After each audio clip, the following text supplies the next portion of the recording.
Hi hello friends, welcome to channel flavour சமையல். நம்ம இந்த வீடியோவில் என்ன பார்க்க போகிறோம் பார்த்தீங்கன்னா, ரொம்பவே சூப்பரான ரொம்ப டேஸ்டியான சிக்கன் கிரேவி தான் பார்க்க போகிறோம். இந்த கிரேவி பார்த்தீங்கன்னா சாதத்தோடையும் சாப்பிட ரொம்பவே சூப்பராக இருக்கும். இட்லி, தோசை, சப்பாத்தியோடையும் சாப்பிட டேஸ்ட் வேறு லெவலில் இருக்கும். இப்போ இந்த ரெசிபிக்கு தேவையான பொருட்கள்லாம் என்னென்னு பார்ப்போமா? அதுக்கு முன்னாடி நம்ம சேனலை ஃபஸ்ட் டைம் பார்க்குறீங்கன்னா ஃப்ளேவர் சமையலை சப்ஸ்கிரைப் பண்ணிக்கோங்க, பெல் பட்டன் அமைக்கிக்கோங்க, கூடவே லைக் பண்ணி தட்டிடுங்க. அப்போ தான் நான் அடுத்தடுத்து போடுற வீடியோ நோட்டிஃபிகேஷனில் வரும். இப்போது நம்ம வீடியோக்குள்ளே போகலாம். இப்போது இந்த சிக்கன் கிரேவிக்கு பார்த்திங்கன்னா ஃபஸ்ட்டு ஒரு மசாலாம் வறுத்து எடுத்துக்கலாம். அதுக்கு ஒரு கடாயை வச்சுட்டு ஒரு சின்ன துண்டு அளவுக்கு பட்டை, அப்புறம் ஒரு 4 கிராம்பு, அப்புறம் ஒரு 3 ஏலக்காய் ஆட் பண்ணிக்கிடுவோம்.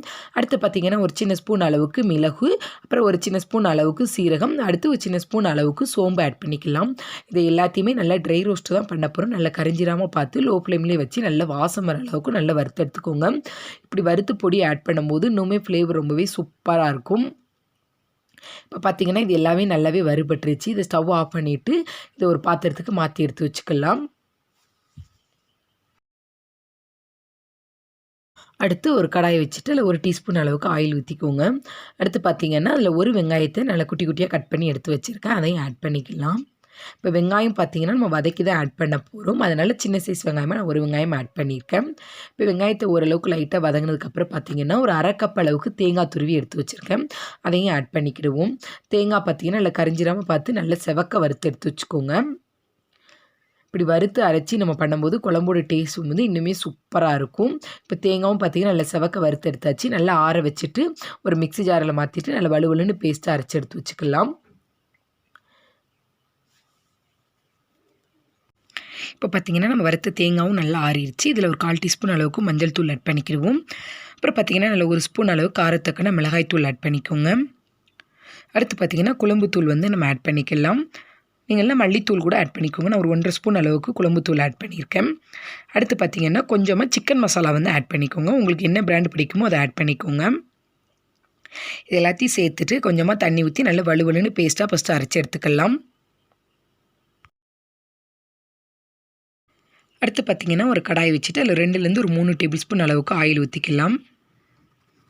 ஆயில் நல்லா சூடானதுக்கப்புறம் பார்த்திங்கன்னா நல்லா ஒரு பெரிய சைஸ் வெங்காயத்தை குட்டி குட்டியாக கட் பண்ணி எடுத்து வச்சுருக்கேன். அதை ஆட் பண்ணிக்கிடுவோம்.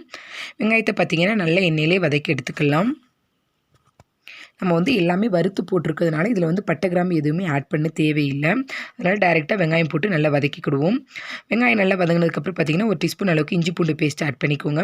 நீங்கள் பேஸ்ட்டாக இருந்தால் இப்போ ஆட் பண்ணிக்கோங்க. இல்லைனா இஞ்சி பூண்டாக இருந்துச்சுன்னா வெங்காயம் தேங்காய் வறுக்கும் போது அதையும் சேர்த்து வறுத்து அரைச்சிக்கலாம். அப்புறம் பார்த்திங்கன்னா இஞ்சி பூண்டோட பேஸ்ட்டு பச்சை வாசனைலாம் போயிருச்சு. ஒரு தக்காளி குட்டி குட்டியாக கட் பண்ணி எடுத்து வச்சுருக்கேன். அதையும் சேர்த்து நல்லா வதக்கிக்கலாம். இப்போ பார்த்திங்கன்னா இந்த கிரேவிக்கு தேவையான உப்பும் இதோடு ஆட் பண்ணிக்கலாம். ஒரு 1/2 ஸ்பூன் அளவுக்கு உப்பு வந்து ஆட் பண்ணியிருக்கேன். அடுத்து தேவைப்பட்ட செக் பண்ணி ஆட் பண்ணிக்கலாம். இப்போ இது எல்லாத்தையும் நல்லா வதக்கி விட்டு மூடி வச்சு தக்காளி வந்து நல்லா மசிஞ்ச அளவுக்கு நல்லா வேக வச்சு எடுத்துக்கிடுவோம். இப்போ பார்த்திங்கன்னா தக்காளி நல்லா குழைவாக வெந்து ரெடி ஆயிருச்சு. இதில் பார்த்திங்கன்னா அரைச்சி வச்ச பேஸ்ட்டு ஆட் பண்ணிக்கலாம். இந்த அளவுக்கு நல்லா ஃபைன் பேஸ்ட்டாக அரைச்சிக்கோங்க. இப்போ இந்த பேஸ்ட்டை ஆட் பண்ணிக்கிடுவோம்.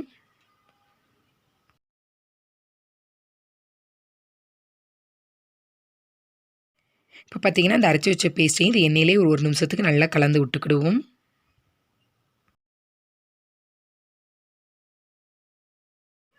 இப்போ பார்த்திங்கன்னா பேஸ்ட்டு எண்ணெயிலே கலந்து ஒரு நிமிஷம் நல்லா கொதிச்சிருச்சு. எண்ணெயும் பிரிஞ்சு வந்துருச்சு.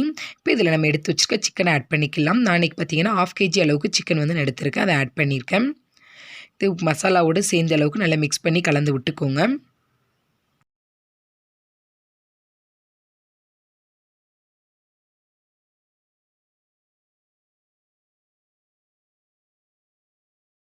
இப்போ பார்த்திங்கன்னா மசாலா எல்லாமே கூட்டார அளவுக்கு நல்லா மிக்ஸ் பண்ணியாச்சு.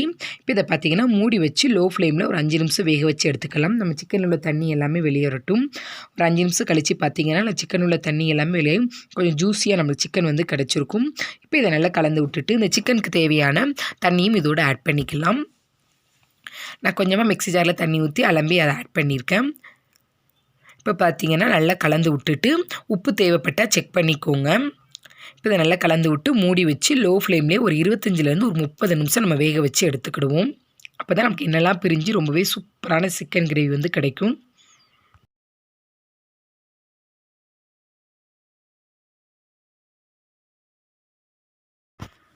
இப்போ பார்த்தீங்கன்னா ஒரு 30 நிமிஷம் போல் ஆயிடுச்சு. ஓப்பன் பண்ணி பார்த்தா சிக்கனும் நல்லாவே வெந்து ரெடி ஆகிட்டு நல்ல எண்ணெய்லாம் பிரிஞ்சு வந்து நல்ல சூப்பரான சிக்கன் வந்து கிரேவி கிடச்சிருக்கு. இப்போது நமக்கு நல்லா மிக்ஸ் பண்ணி விட்டு கொஞ்சமாக கொத்தமல்லி தழை தூவி இறக்கிட்டோம்னா நம்ம சூப்பரான டேஸ்டியான சிக்கன் கிரேவி வந்து ரெடி ஆயிரும். இதில் பார்த்தீங்கன்னா நம்ம வந்து மசால் பொருட்களை நல்லா வறுத்தரைச்சி போட்டிருக்கிறதுனால இதோட ஃப்ளேவர் வந்து ரொம்பவே சூப்பராக இருந்துச்சு. இப்போ பார்த்தீங்கன்னா இந்த ஸ்டேஜில் ஆஃப் பண்ணிட்டீங்கன்னா அடுத்து வந்து நமக்கு இன்னுமே கிரேவி வந்து கொஞ்சம் திக்காகும். அதனால் ஊற்றி சாப்பிட்றது கரெக்டாக இருக்கும். அதனால் நான் இந்த ஸ்டேஜில் ஸ்டவ் ஆஃப் பண்ணிட்டேன். இதே மாதிரி நீங்களும் உங்கள் வீட்டில் செஞ்சு பார்த்து சாப்பிட்டுட்டு எப்படி இருக்குன்னு கமெண்ட் பண்ணுங்கள். இந்த வீடியோ உங்களுக்கு ரொம்ப பிடிச்சிருந்துச்சுன்னா உங்கள் ஃப்ரெண்ட்ஸ் அண்ட் ஃபேமிலியோட ஷேர் பண்ணிக்கோங்க. மறக்காமல் ஃப்ளேவர் சமையலை சப்ஸ்கிரைப் பண்ணிக்கோங்க. Thank you friends. இந்த வீடியோவை கடைசி பார்த்ததுக்கு ரொம்ப நன்றி. மீண்டும் ஒரு வீடியோவில் சந்திப்போம்.